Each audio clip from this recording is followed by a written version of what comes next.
Oral questions, questions orales, the honourable member for Thornhill.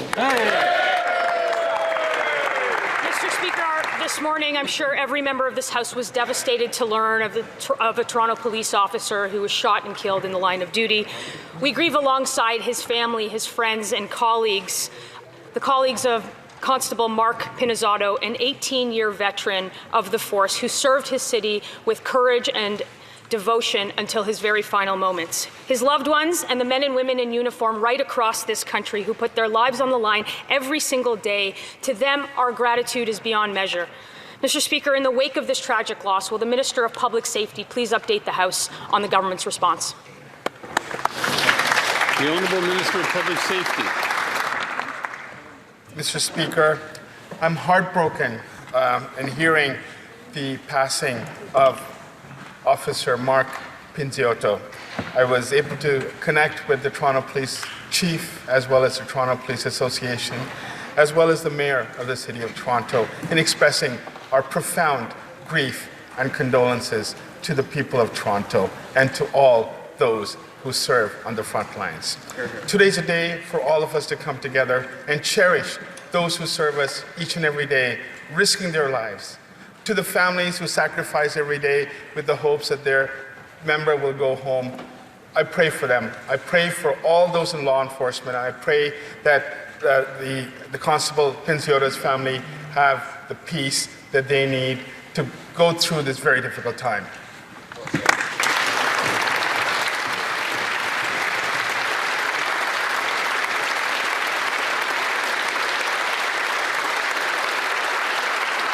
The honourable member for Thornhill. We know indeed it's a difficult time. We know that this is the second officer killed in the line of duty this week. That number is too high.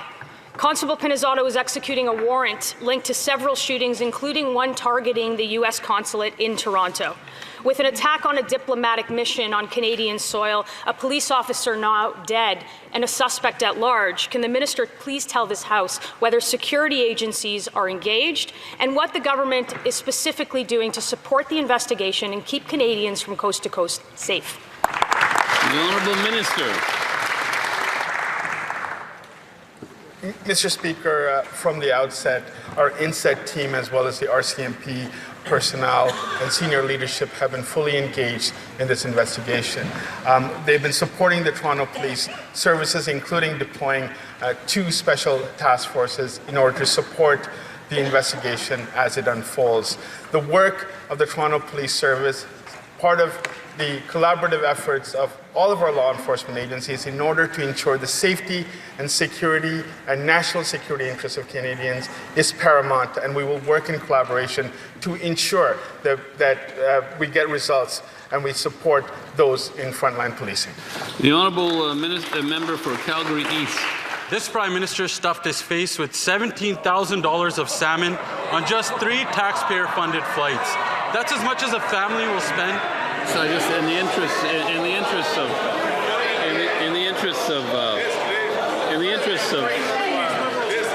interest of decorum in the House, perhaps the member can find other words, but he may continue, obviously. The Prime Minister spent $17,000 worth of salmon on just 3 taxpayer-funded flights. That's as much as a family will spend on grocery for the entire year. And while sending 2.2 million Canadians into a food bank every single month, is it fair that he stuffed his face with $94,000 of catering on just 1 flight to Rome, when that's how much 5 families spend on groceries for the entire year?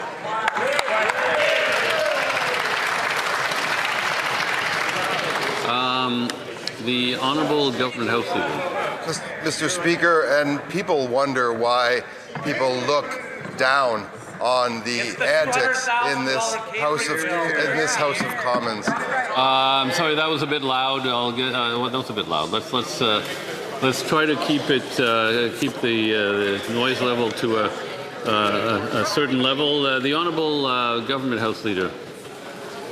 On a day where we are mourning the loss of a first responder, people should really wonder, as they look on the House of Commons, why folks look down on some of the antics here when you follow up such a constructive exchange with something penned quite obviously from the desk of the Leader of the Opposition. I expect 30 more of those today. Let's just hope they can up their game a little bit, Mr. Speaker.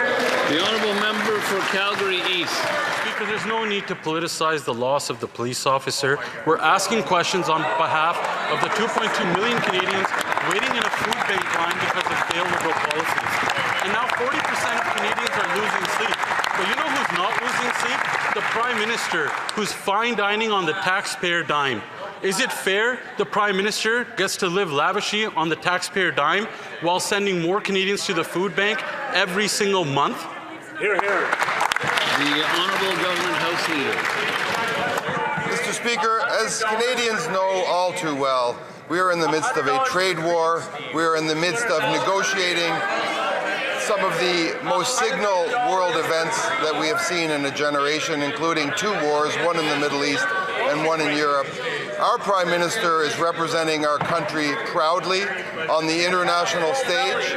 When he goes there, he comes home with agreements, with deals, with investments that give opportunity to Canadians, that supply jobs to Canadians, and help us get things done for Canadians so we can ensure our prosperity, Mr. Speaker. The honourable member for Charlesbourg, Haute-Saint-Charles.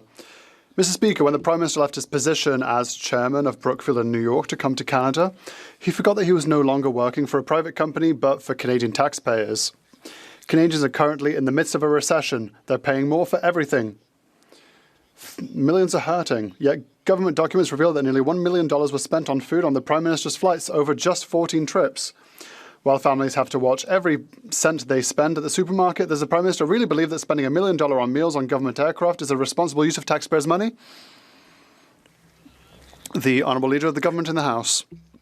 Mr. Speaker, Canadians watch our deliberations here and find it unfortunate to see this kind of accusatory tone. We are in intense trade negotiations. There are wars in the Middle East, in Europe, and the Prime Minister proudly represents us. He brings back investments, agreements, and opportunities for all of our country, and we are proud of our Prime Minister. We are proud of the efforts he deploys internationally, and I hope that he'll continue to do so. The honourable member for Charlesbourg, Haute-Saint-Charles. I think that the tone is right when we see the waste from the other side. Well, that's been going on for years. I understand, Mr. Speaker, that it must be difficult for the Prime Minister to get used to life in the public service when all with his past in a private company like Brookfield, but each trip on average costs $70,000, but only for the food, not for fuel, not for the planes, only for food and drink. At a time when food banks have never been in such high demand, how can the Prime Minister justify spending over $1 million on the back of Canadians? The Honourable Minister for Finance. Mr. Speaker, I would like to add my voice for the family of Constable Mark Pinizzotto. Our thoughts are with his family. Mr. Speaker, to answer my colleague's question, our government is making generational investments, in fact, in infrastructure, in housing, in competitivity and innovation. Every member of this government, Mr. Speaker, is working tooth and nail to get investments, and the Prime Minister is the pride of Canadians in Canada, not only here but abroad. The honourable member for Saint-Jean. Mr. Speaker, the Prime Minister has sacrificed the future of French language culture to Donald Trump. He is absolutely abandoning 10 years of struggle to get American internet giants to finally contribute to the funding of creative works and news. In exchange for what? In exchange for yet another escalation of hostilities from Washington. Having witnessed Canada's capitulation on culture, President Trump's reaction yesterday was to declare that he does not wish to renew CUSMA. Does the Prime Minister realise that he has sacrificed culture for absolutely nothing? The Honourable Leader of the Government in the House. My colleague, the Minister for Canadian Identity, will answer in a second, but we have to think on the Bloc Québécois drift. 2 weeks ago, the Yes Quebec accused the sovereignist movement of a lack of tolerance. But now, Monsieur de Belleval said it very well, a former Minister for Transport from the Parti Québécois. He said that the Bloc Québécois is also renouncing its dreams and its hopes for mobility, and I hope the member for Repentigny will correct them, but up to now, we've taken note. The Honourable Member for Saint-Jean. Mr. Speaker, that had absolutely nothing to do with my question and nothing to do with the work of this House. The Prime Minister has capitulated on royalties for online broadcasters, even though Europe is doing it. He's capitulated on the digital services tax, even though France is doing it. He's excluded American multinationals from the global minimum tax. He has scrapped his counter-tariffs. He's trying to persuade the provinces to abandon their boycotts of American spirits. He's doing everything he can to appease Donald Trump. And the result of all these concessions is, after all, more concessions. It's the categorical rejection of the renewal of COSMA. Does the Prime Minister realise that the strategy of weakness is simply not working? The Honourable Minister. Mr. Speaker, first of all, I'd like to thank the Honourable Member for the rather vivacious reading of her question.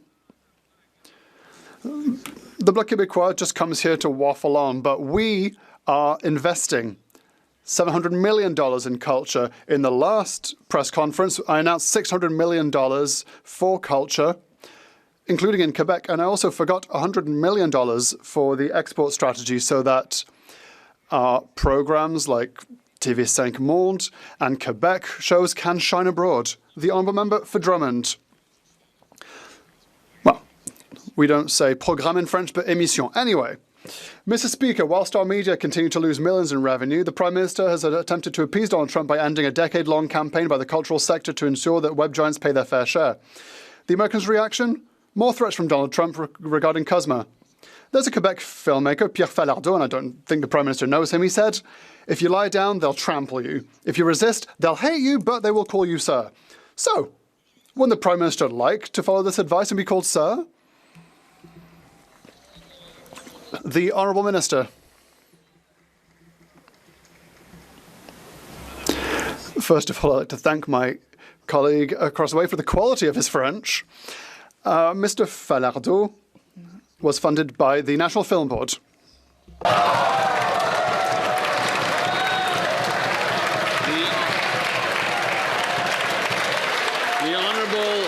honourable member for Bruce Grey Owen Sound.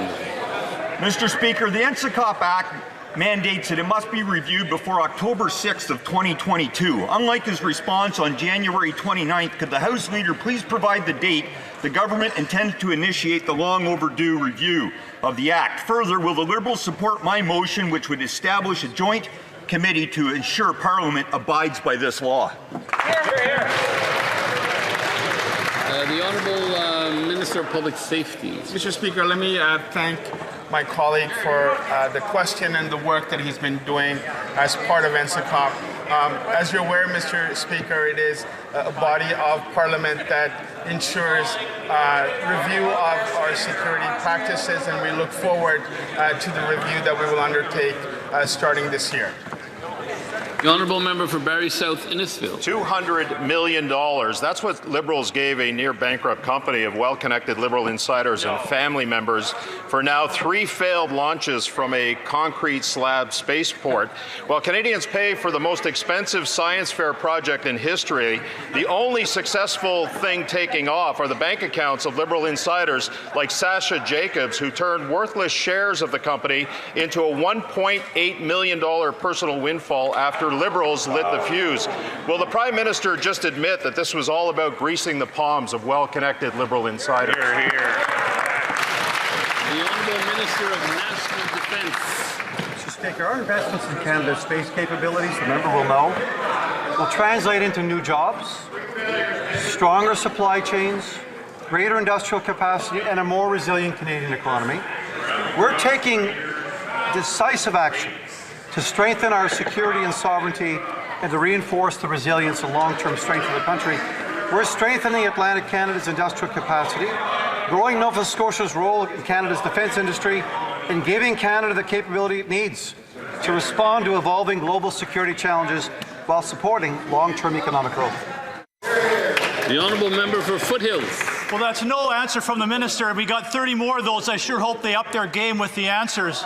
And the CEO of Farm Credit Canada last year, Justine Hendricks, spent more than $213,000 just on travel. She spent another $53,000 on hospitality, including one meal for more than $6,500. That's more than a third of what a family of four spends on groceries for an entire year. Can the minister tell me how much more out of control spending is he going to approve this year? The Honourable Parliamentary Secretary to the Minister for Energy. FCC is an independent Crown corporation and operates at arm's length. With that said, what I can say is that farmers and agriculture stakeholders around the country appreciate what the good work that is done by FCC. We're working hard to grow the agriculture sector and the strongest economy in the G7, and FCC is an important part of our effort. Thank you, Mr. Speaker. The Honourable Member for Selkirk Interlake Eastman. Mr. Speaker, the Liberals themselves are warning public investment in ag research and development has fallen by 15%. Private sector R&D outsourced to universities is down 77%, and the number of firms conducting research in Canada has dropped by 30%. Yet the Liberal Ag Minister himself is slashing $115 million in agriculture research. Science took the hit for 75% of the cuts in his department. Did the Ag Minister personally approve these cuts, yes or no? The Honourable Parliamentary Secretary. We're spending less to invest more, and we're making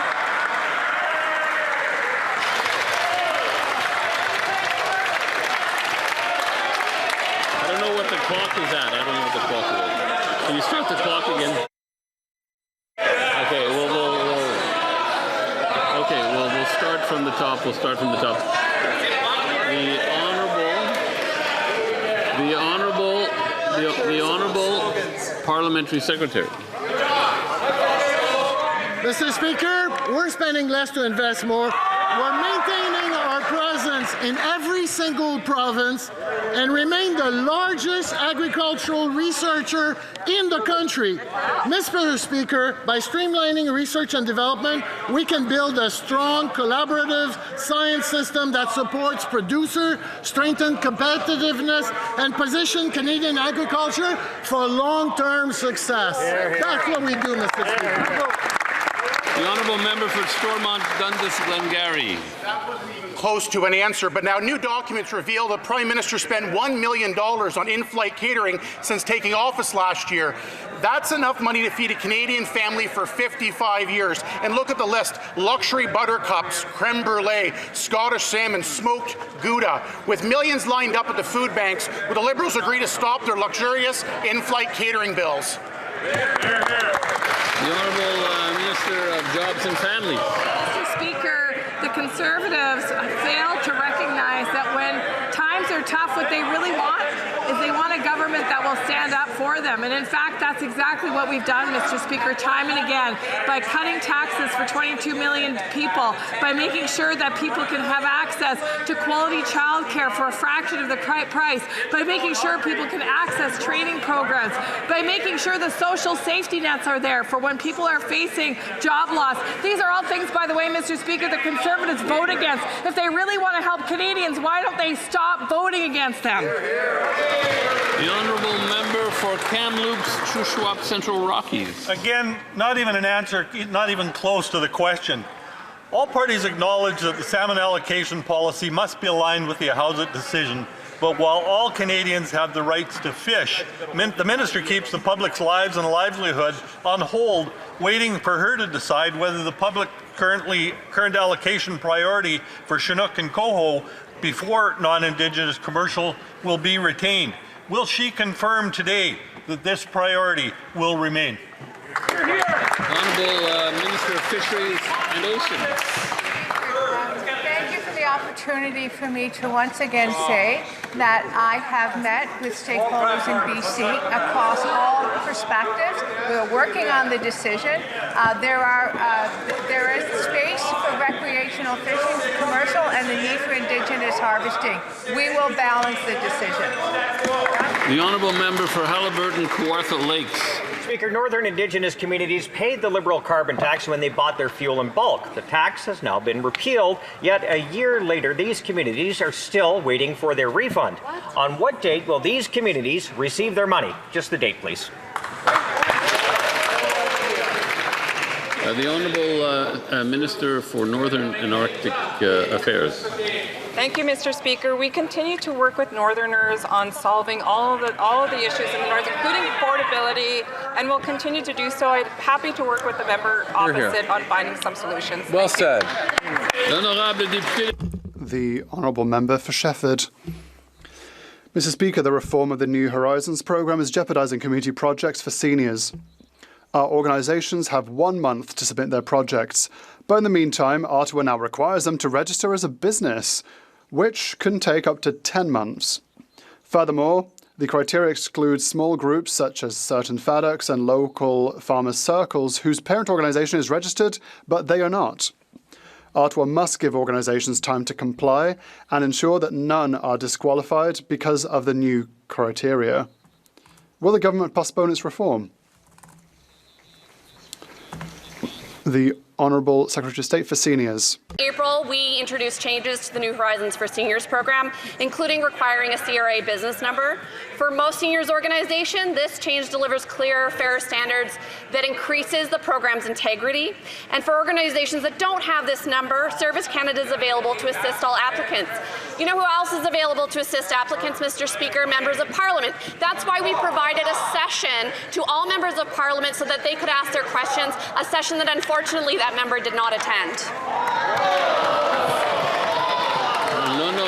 The honourable member for Shefford. Mr. Speaker, on the 14th of July is almost tomorrow. No one's asked for this New Horizons reform. It is an unimaginable headache for volunteers working for the well-being of seniors. Community organisations that still do not have a business number will not have time to register by the 14th of July. And that's not to mention the hundreds of others at the local level who simply cannot register because of their stricture.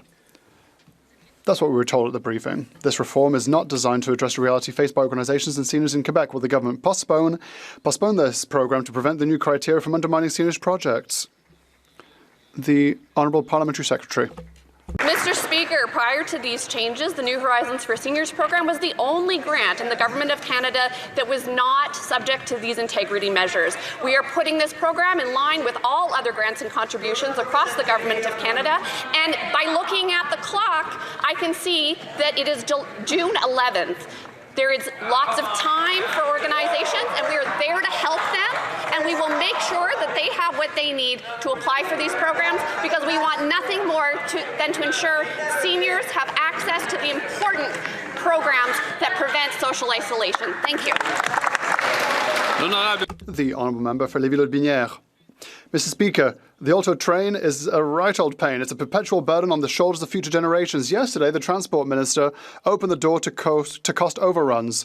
The Minister is therefore prepared for it to cost far more than $90 billion earmarked and to blow all the budget sky high. Is the Liberal Transport Minister prepared to subsidise a bottomless pit?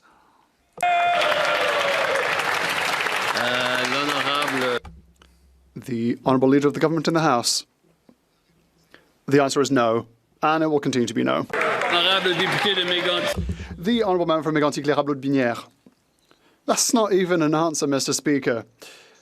I had something extraordinary.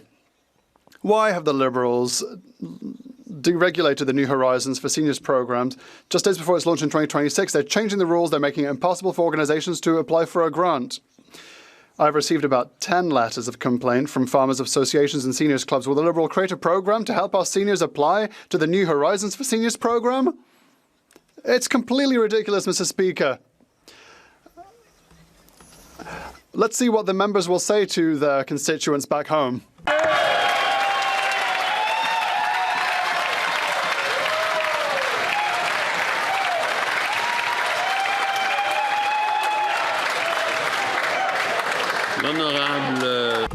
The Honourable Minister. Thank you very much, Mr. Speaker. And the New Horizons programme for seniors is one that we are very proud of. that will be of benefit to thousands of organizations throughout Quebec and Canada. Will continue to support this program, a program that works. But I hope that when the honourable member speaks to his seniors in his riding, I hope that he'll tell the 39,000 people that they won't have access to dental care plan if he votes as he's expecting to stop them from getting dental care. What a shame, Mr. Speaker. The honourable member for Louis Saint Laurent, Ackyo-Wenrac. What is a shame is to keep charities hostage and take charities hostage. The Commissioner of Indigenous Languages organised a 4-day conference at a cost of $10 million. $10 million for 4 days. To quote a professor from the University of Manitoba, just imagine with all that money, how many students could have learnt, Indigenous students could have learnt their mother tongue. Does the Minister agree with this? The Honourable Minister. Like the member knows full well, I have asked that an investigation be strung, and it would be inappropriate to comment on it at this stage. The honourable member for Montmorency Charlevoix. No good answers today, and yet these are very simple questions that we're asking. Every time the Liberals are in power, tension goes up with Quebec, with Alberta, and with the other provinces. Why? Well, it's clear. It's because the Liberals don't respect the Quebecois nation. They don't respect Quebec, not any more than they respect Alberta. They continue to centralize power, and they continue to interfere in provincial jurisdiction, Mr. Speaker. For the Liberals, Canada is their country, and it has to be managed their way. Can the Liberal government finally take care of its own business, respect provincial autonomy, and understand that their role is to serve, not to control?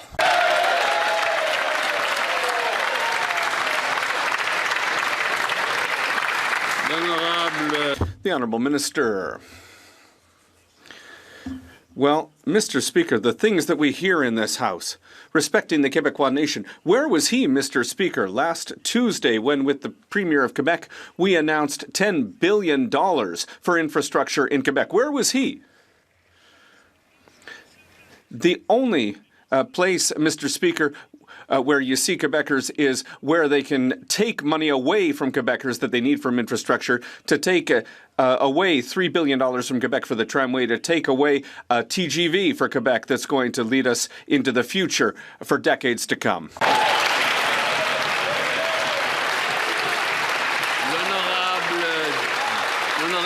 The Honourable Member for Portneuf-Jacques-Cartier. Thank you, Mr. Speaker. Once again, an answer that means nothing. They're lost. Liberals think they're in control of everything, but it's the people who must be served, and they should not be using the people, Mr. Speaker. After 11 years of this Liberal government and the passage of Bill C-83 in 2019, we are now seeing the consequences in our prisons. Increased violence, a lack of staff, repeated attacks among inmates, and a number of murders inside prison walls. Correctional officers in Donnacona and elsewhere are calling for concrete tools. When will the Liberal government fix its mistakes and restore security in our prisons? The Honourable Minister of Finance. Mr. Speaker, my colleague will be happy to learn that we're working hand in hand with the Government of Quebec on these issues. My colleague should know that we have a pilot project, Mr. Speaker, to help take cell phones out of prisons across the country. We will always be there to support the safety of our prison officers and guards. We will continue to fight extortion and crime across the country. Member for South Shore St. Margaret's. Mr. Speaker, mining is already one of Canada's largest economic drivers, contributing billions of dollars to the Canadian economy annually.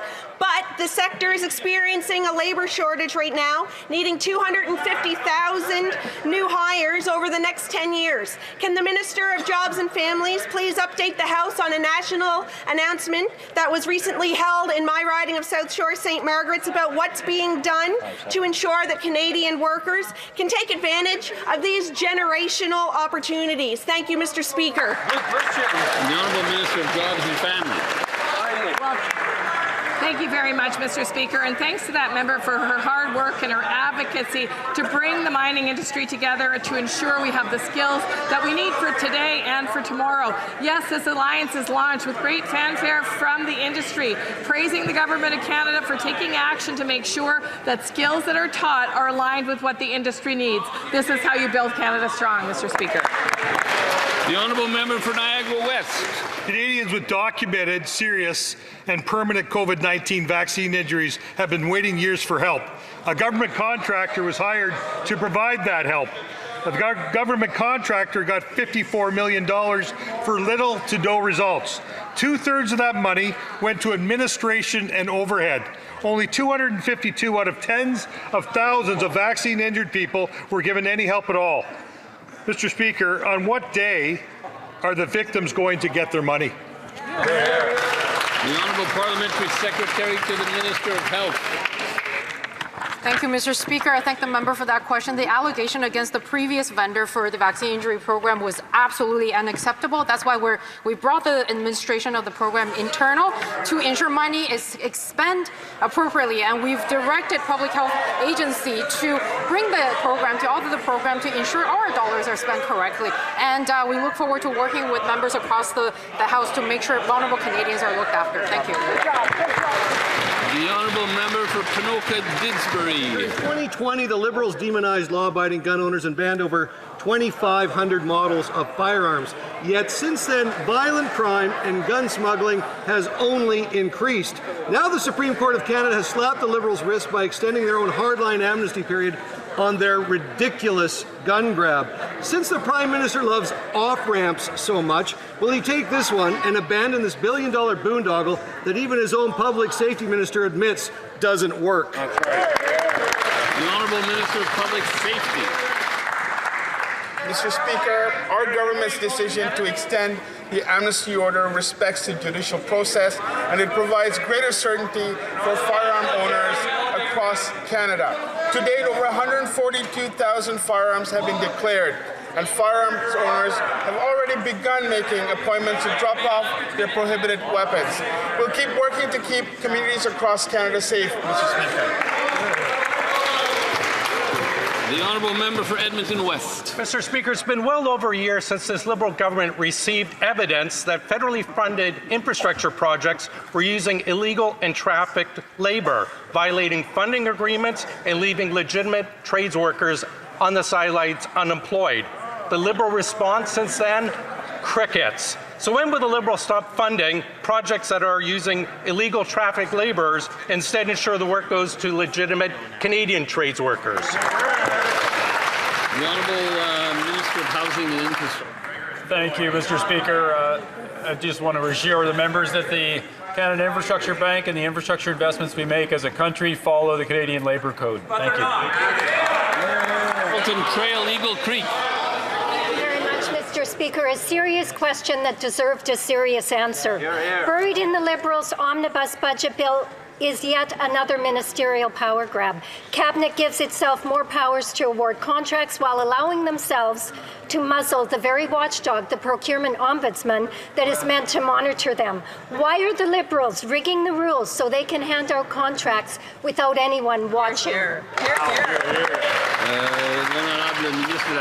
The Honourable Minister of Government Transformation. To the contrary, I want to highlight and thank the Procurement Ombuds for the work he's done over the years and for the work he's doing. The Auditor General also has a role to play in making sure and helping us make sure that as we go forward with procurement, that all procurements respect the highest standard and that they are done transparently in an open and competitive process, which is the basic rule.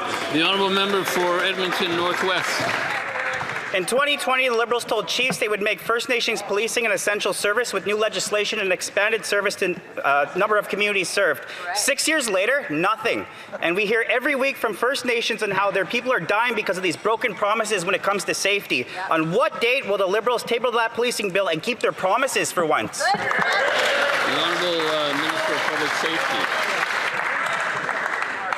Mr. Speaker, we've been working with First Nations Inuit police communities across Canada to ensure the safety and security of all those in community. We are increasing the number of resources available for infrastructure, and we continue to ensure that the funding is applied throughout the year, Mr. Speaker. But what I do want to say is, if the party opposite is serious about public safety, the number one issue that has been sought is lawful access, which is Bill C-22, which the party opposite is blocking and obstructing as we speak, Mr. Speaker.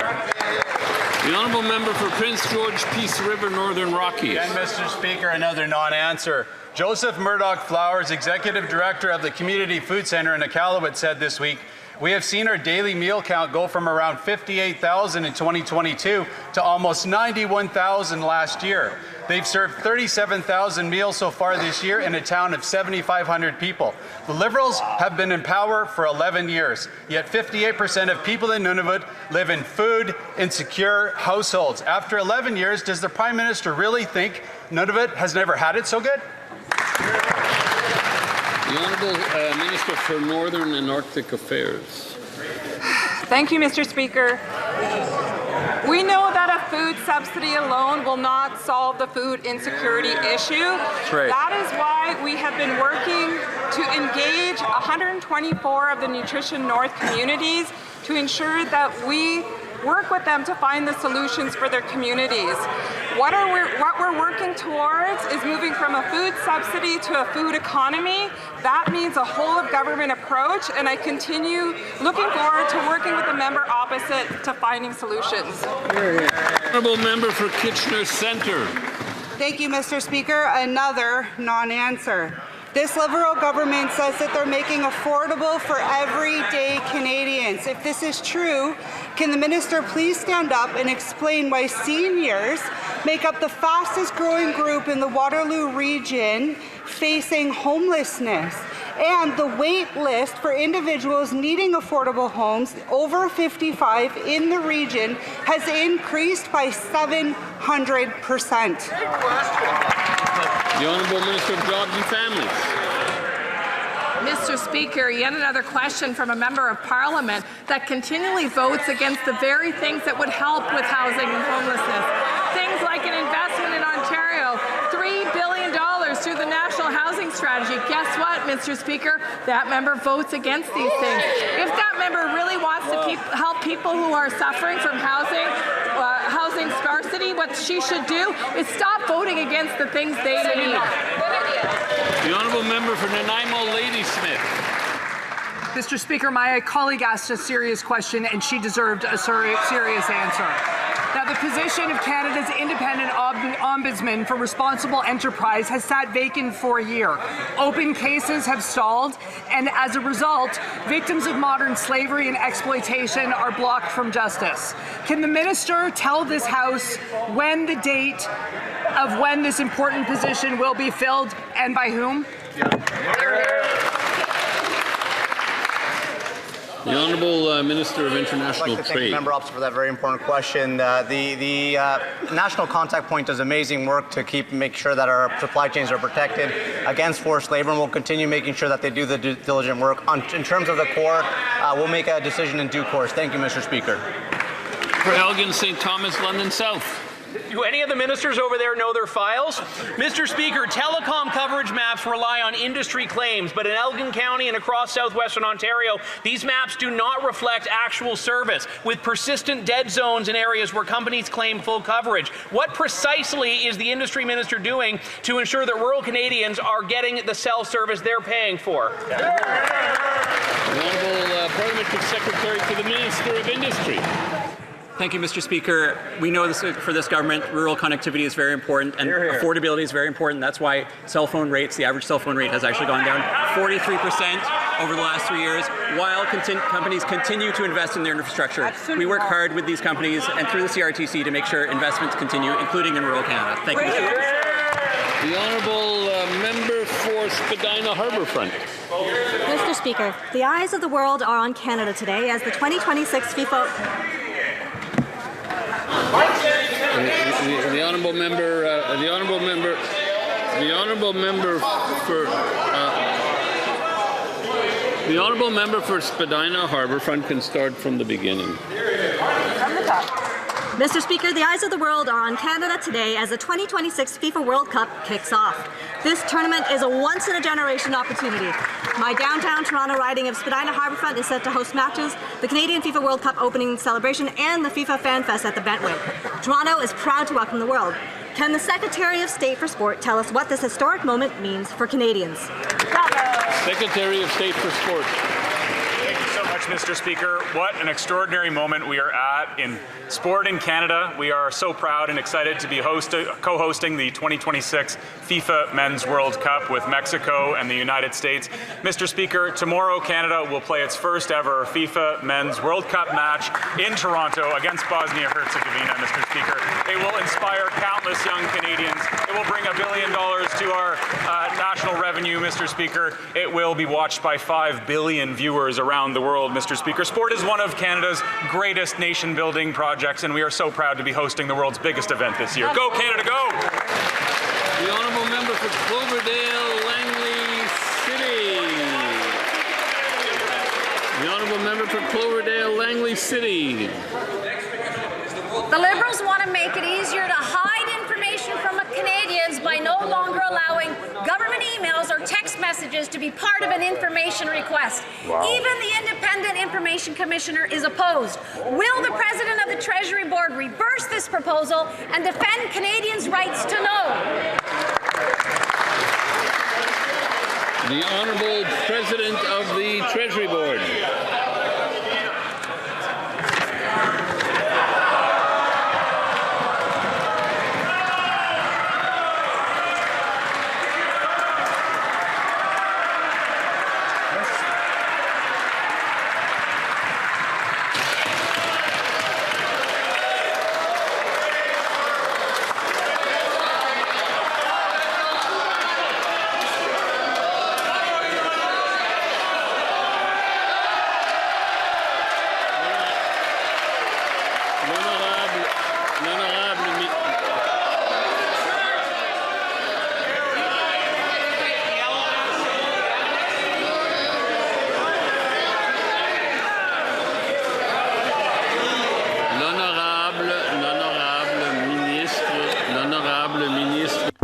The Honourable Minister of Finance. Mr. Speaker, I've never seen so much excitement from the Conservatives for an answer, Mr. Speaker. You can see that summer is coming, Mr. Speaker. They're wakening now, Mr. Speaker.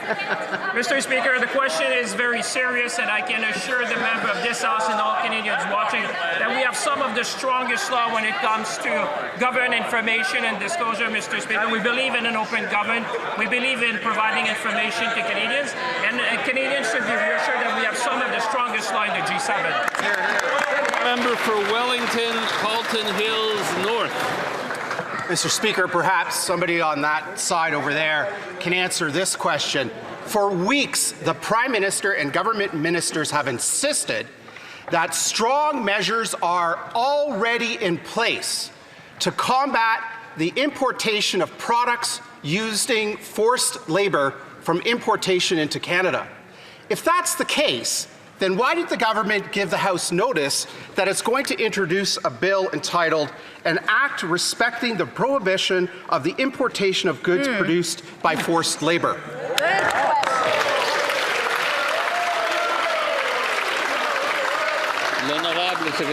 The Honourable Parliamentary Secretary. Mr. Speaker, Canada has some of the most rigorous forced labor laws in the world and has been clear that we condemn forced labor everywhere that it exists. Every good that enters the country is subject to rigorous import controls and screening. For example, Canada's new government is... Let's be a little quieter. The Parliamentary Secretary to the Minister of Foreign Affairs can continue. As I was saying, Mr. Speaker, Canada's new government is hiring 1,000 new CBSA officers and investing over $617 million into the CBSA to keep our borders secure. We will continue to protect Canada's interests while upholding labor standards for all workers, Mr. Speaker. Member for Peace River, Westlock. One of those really great laws is Bill S-211 that required companies selling, distributing goods in Canada to produce an annual report. But the Liberals, contrary to the law, revised their directive and exempted a bunch of their corporate buddies from having to file this report. Now the U.S. is investigating Canada for not fighting forced labor and threatening us in the CUSMA talks. Why is it that this government is putting the CUSMA talks in jeopardy so that they can pad the pockets of their corporate buddies instead of fighting slavery? The Honourable Parliamentary Secretary. Again, Mr. Speaker, let me be clear. Canada and the United States share the goal of keeping goods produced through forced labor out of our supply chains. Canada already has strong protections in place. We will take further action to strengthen them through new legislation. We will continue working closely with our partners to uphold high labor standards and ensure fair, rules-based trade. Thank you, Mr. Speaker.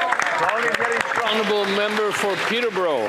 Thank you, Mr. Speaker. Many Canadians are facing a housing affordability crisis, with too many people unable to find a home they can afford. Our government was elected with a clear mandate to build more homes, increase housing supply. Yesterday, the House passed Bill C-20, transforming Build Canada Homes into a Crown corporation focused on accelerating affordable housing construction.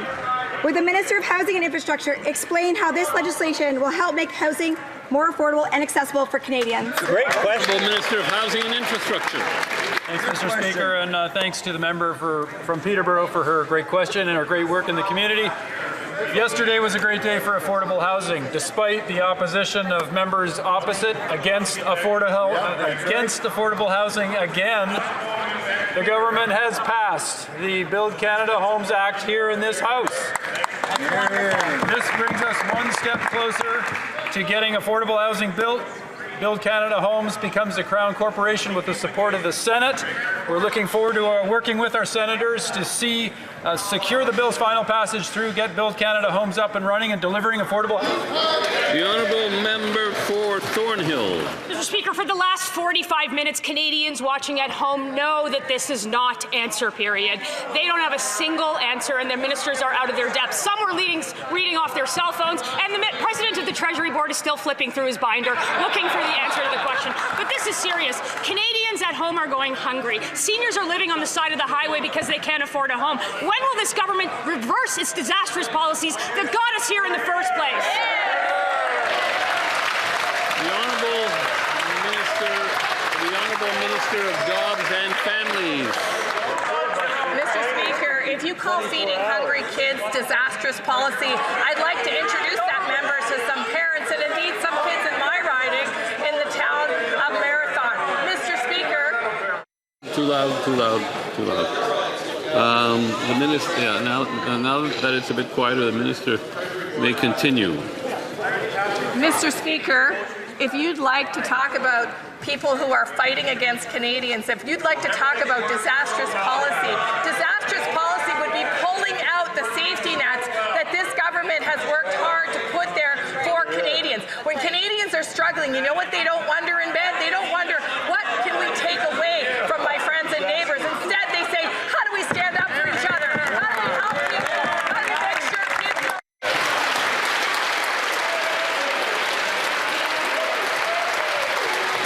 The Honourable Member for Courtenay Alberni. Mr. Speaker, Canada's national shipbuilding strategy focuses on building and maintaining vessels, but there's no plan for responsibly retiring them. More than 900 derelict and end-of-life vessels sit off BC's coast, threatening the marine environment. While aging Navy and Coast Guard vessels approach retirement, Canada lacks the capacity to safely recycle them here at home.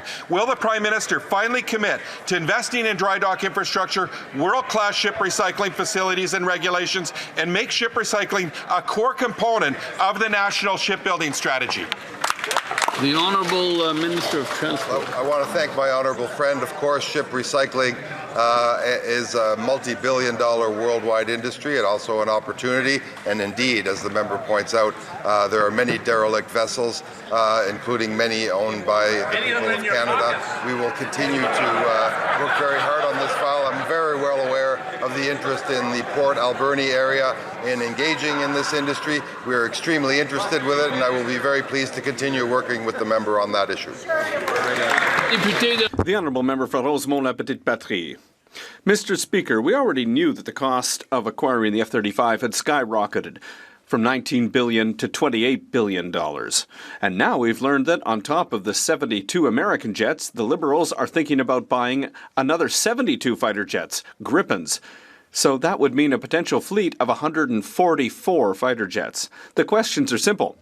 First, is that true? Second, how much is it going to cost? And three, couldn't we invest that money elsewhere to meet the needs of the public?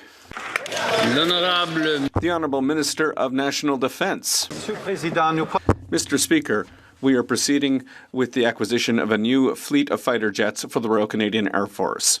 The honourable member knows that well. We are looking at all different procurement approaches to make sure that they align with Canadians' interests and the needs of the armed forces. We are committing to acquiring what the Air Force needs while guaranteeing economic benefits for Canadians, including Quebecers. Ça conclut la période des questions. Je crois que le député